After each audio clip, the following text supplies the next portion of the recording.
Hey guys, this is Crow and welcome to another episode on Manic Minecraft. I'm joined today by Mitch. Hey YouTube, how we doing? It's Mitch. And today we're going to be looking at his mob farm in a little bit more detail. He's going to do a step-by-step.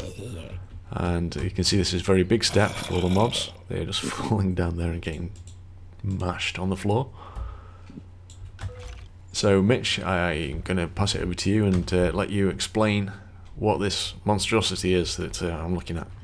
All right, sounds good. This is a really simple design here.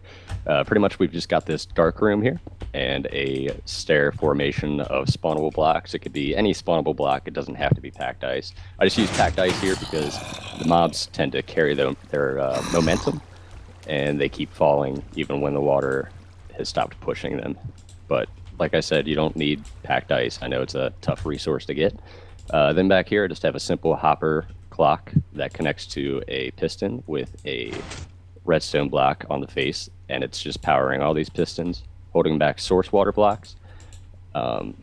It's a lot easier to use pistons than dispensers, especially on a multiplayer server, because a lot of the times dispensers will break, and they'll actually have the water inside of them when you want it on the outside, and vice versa. So this design is it's extremely multiplayer friendly. Cool. What about the hopper clock? Does that have to be a certain timing? The hopper clock, you want about, I'd say 53 items. You might want to go ahead and play around with it yourself. Just, yeah, around 45 to 53, depending on, you know, the server lag and all that. But just play around with it. You want about 3 redstone dusts worth of power coming out of that comparator just to give it a quick pulse. Cool. That sounds good. I'm just going to jump in there so we can see it working again. Alright, well let me fix it up. I think I've got it. I'm going to let it just wash me down. So I'm a mob. I'm being washed down. I land on these signs, fall through, and then die. Cool. Fantastic.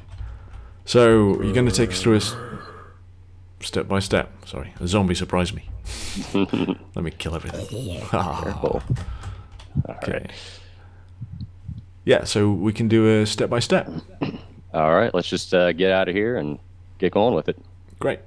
So you're going to want to build this farm about as far up to build limit as possible.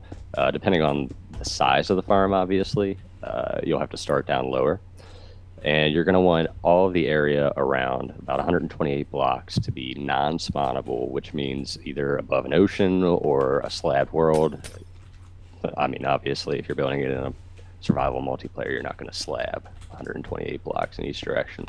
But if you build this high enough up, that should stop mob spawns below.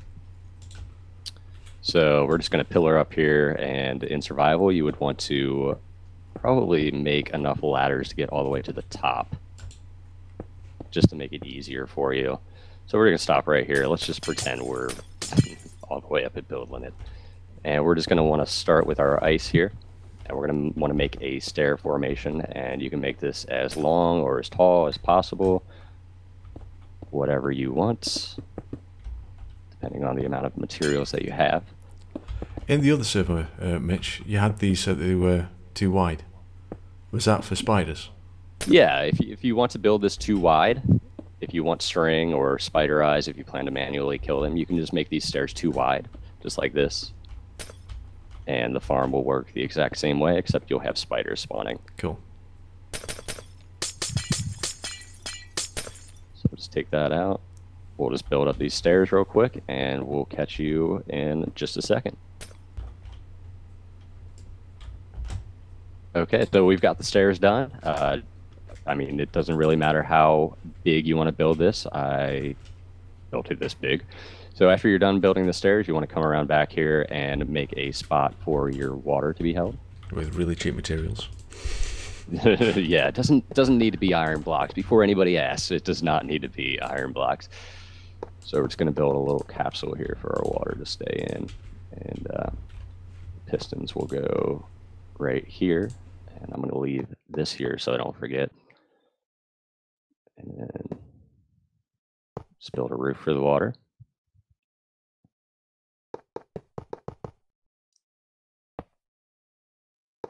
Okay, now that I've got that done, I'm going to throw my pistons in here.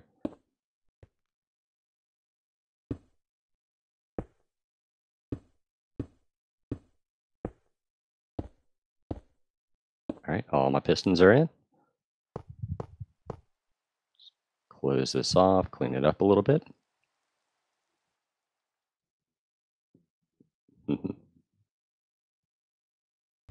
Yeah, I'm gonna not put the water in right now, just so it's easier for us to build. If you're in a survival mode and you don't mind building while you're walking around in water, you can go ahead and put it in now, and it'll keep the spawns off the platform while you're building.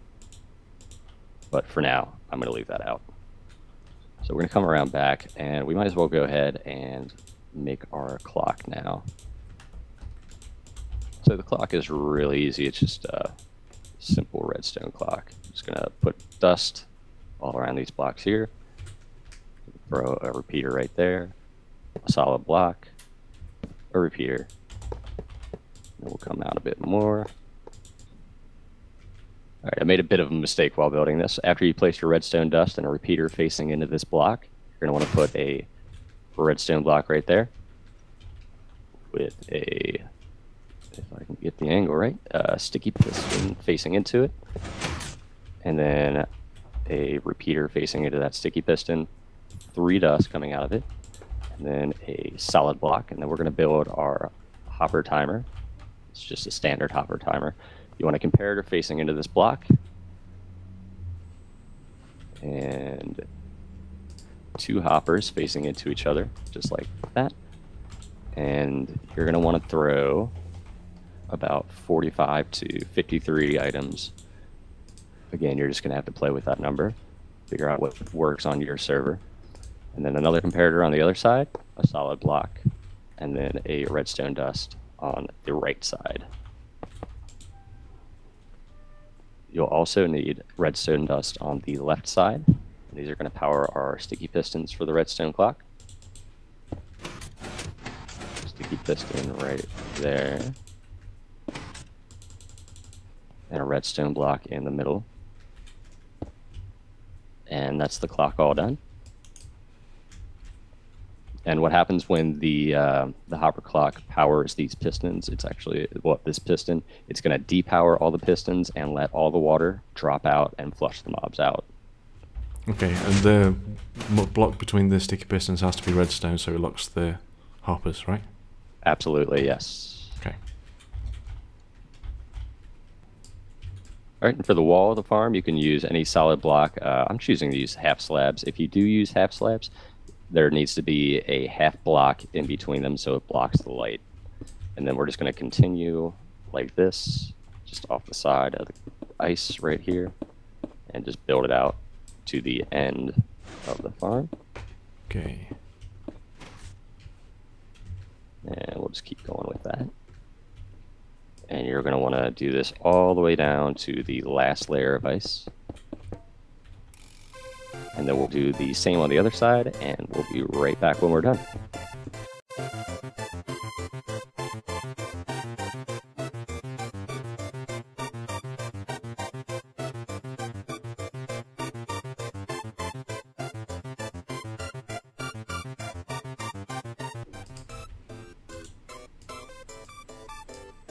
All right, now for the other side.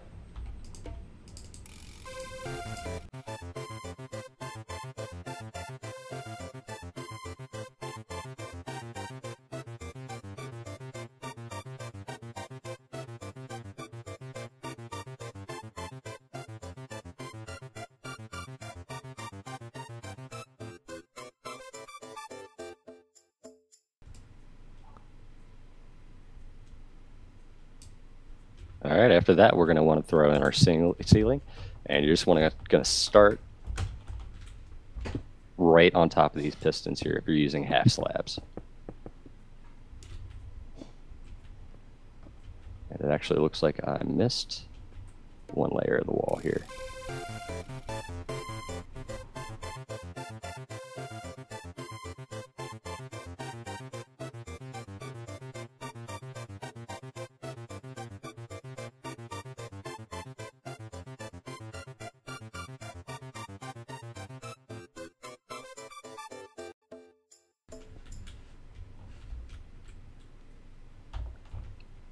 Alright, after you're done with the ceiling, we're going to want to add the far wall around here. And to do that, you can just wrap around these walls right here. And you want to leave a 2-block gap between the ice and the outer wall here. Why is it 2 blocks, Mitch? Well, you want 2 blocks just to give the mob enough room to fall down. We're going to do a 2x2 hole in the middle. Ah, yes, now they've got the hitbox. Yeah. That means that you can push each other. Right. Also, if you make it 1 wide, there's more of a chance of mobs getting stuck on each other, especially with the hitbox mechanics of 1.9. Okay.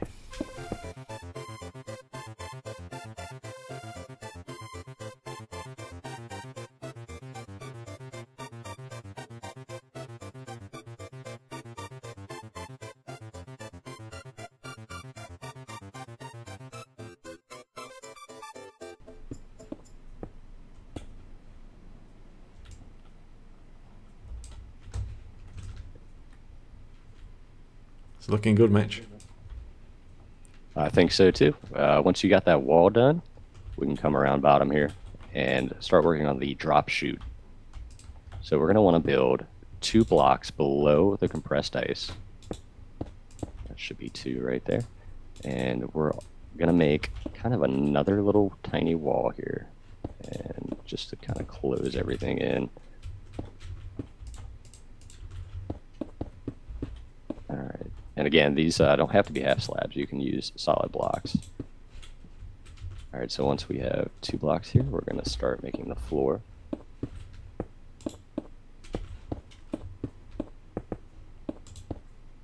Get these slabs on place. This is where the water's going to be. Absolutely, yeah. It's going to kind of funnel them all down into the same drop chute.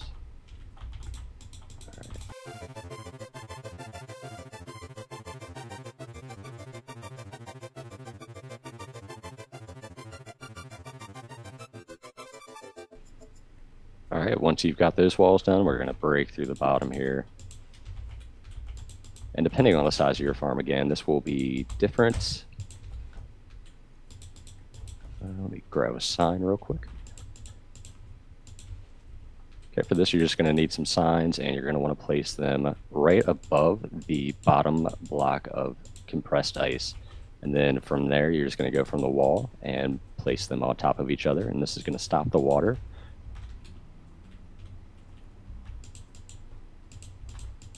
There we go.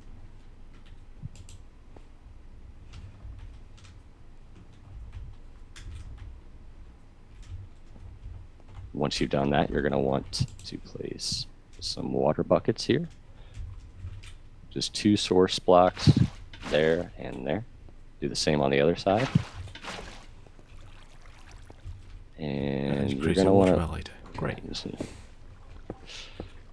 Going to want to kind of try to find the middle here. Just as close as you can. It doesn't really matter, as long as the water flows towards it.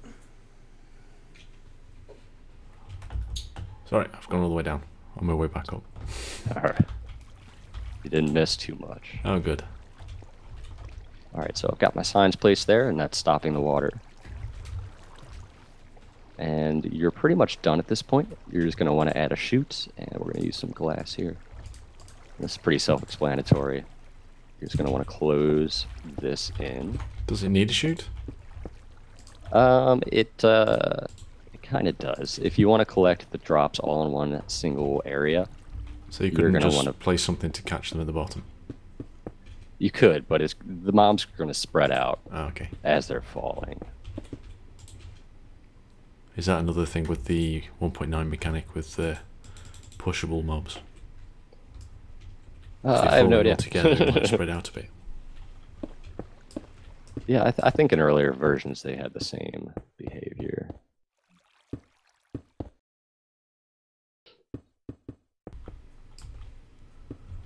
All right, so you're going to want to build it down about 24 blocks.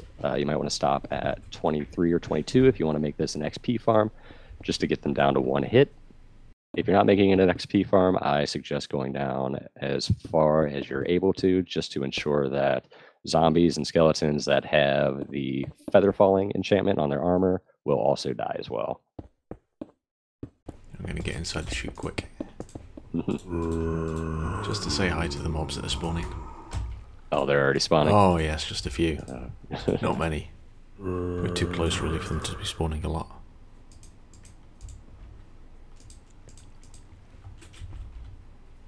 Alright, so once you finish your chute, you're going to want to place some solid blocks at the very bottom here.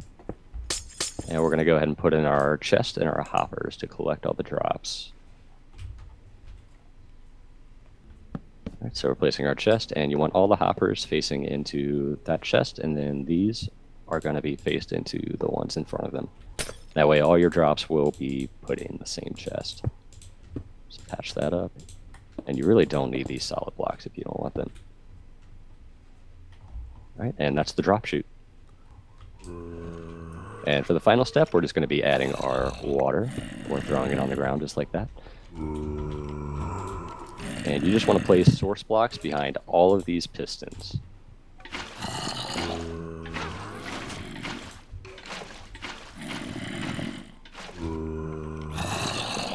And that should be the farm all done. Just close it up when you're done. And I'll lock Crow in there. Ah, thanks.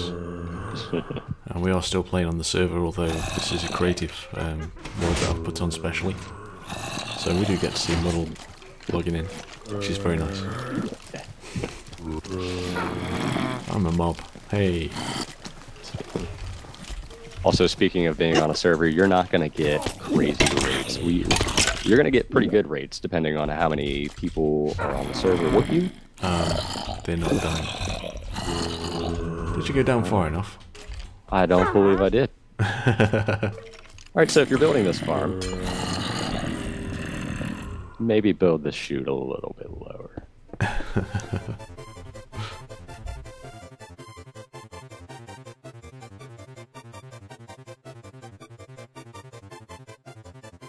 And patch that up. And there we go. Alright, I think that's about it for this farm. With Endermen spawning in your world or in this farm, and you don't really want them to be around, you're going to need to build this above a place where they can't teleport to. So that would be above a deep ocean, a very big one at that. Or lava. Or lava.